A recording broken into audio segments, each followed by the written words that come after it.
जो भक्त निरंतर इस कथा का रसास्वादन कर रहे हैं, लाभ उठा रहे हैं,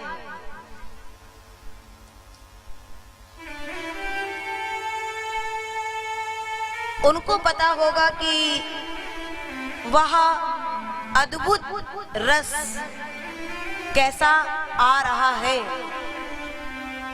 कोई पूछे कि कथा में कैसा रस आ रहा है, तो आप जो अनुभव कर पा रहे हो, जल्दी आप उसे व्यक्त नहीं कर सकते हैं। वो रस खट्टा है, मीठा है, थोड़ा सा फीका है, जैसा भी है आप उसका अनुभव कर सकते हो, महसूस कर सकते हो, परंतु उसका बखान नहीं कर सकते हो।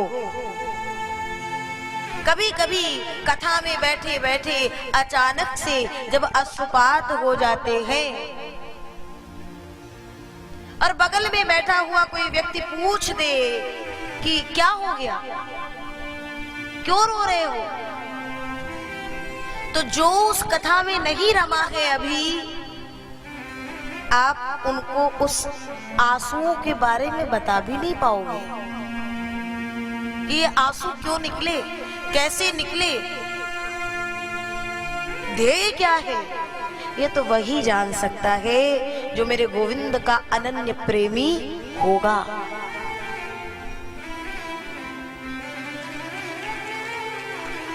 जो उस भाव में डूबा होगा। प्यारे,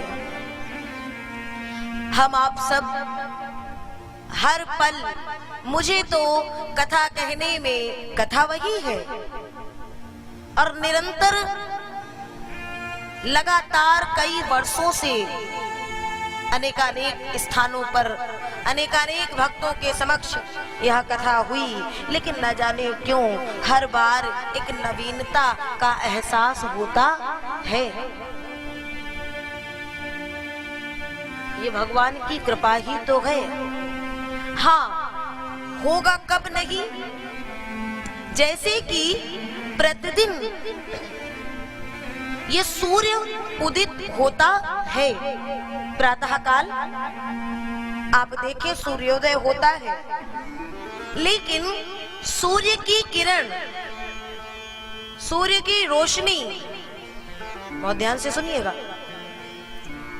आपका कक्ष या कि आप जहां निवास कर रहे हैं, वो स्थान यदि चारों ओर से बंद होगा तो वहां सूर्य की रोशनी आने वाली नहीं है।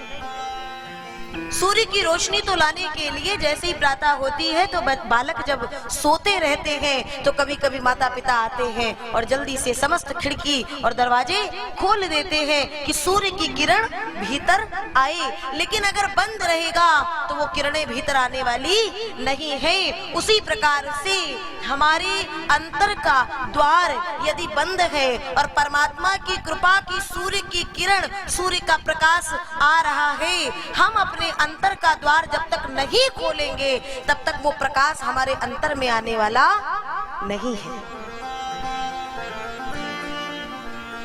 किसी आंगन में, किसी स्थान में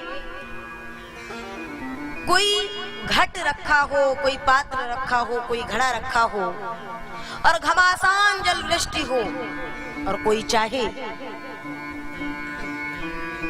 कि उस जल वृष्टि के जल को वो एकत्रित कर ले किसी पात्र में, और वहां उसने दो पात्र रख रखे हैं। एक पात्र है जिसका मुख खुला है और आकाश की ओर देख रहा है, और एक पात्र है जो पलट करके रखा है, जिसको कहते हैं औंधे मुंह।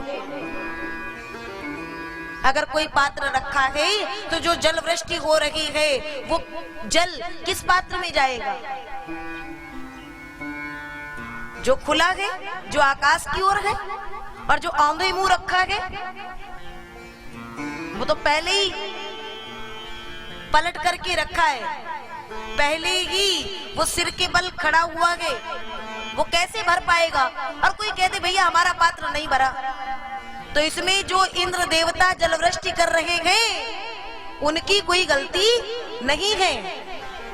गलती तो उसकी है जिसने वो पात्र औंधे मुंह रखा है। उसी प्रकार से भगवान की कृपा की वर्षा तो निरंतर भक्तों पर होती रहती है। परंतु कोई यदि अपने मद, अपने अहंकार, अपने कपट के चलते अपने जीवन को औंधे मुंह रखे हो तो उसके जीवन रूपी पात्र में भगवान की कृपा की वर्षा आने वाली नहीं है। वो जल नहीं आ पाएगा। उसे तो खोल करके, और जब हम उस वर्षा का, उस कृपा का रसास्वादन करना चाहेंगे, तब देखो कि क्या आनंद होता है। जो निरंतर आज 6 दिनों से श्री कृष्ण कथा रूपी गंगा में गोते लगा रहे हैं, आप जान पाएंगे कि रस कैसा आ रहा है। और कल के बाद तो वो भी जान पाएंगे कि अब इस रस के बिना जीवन कैसा लग रहा है।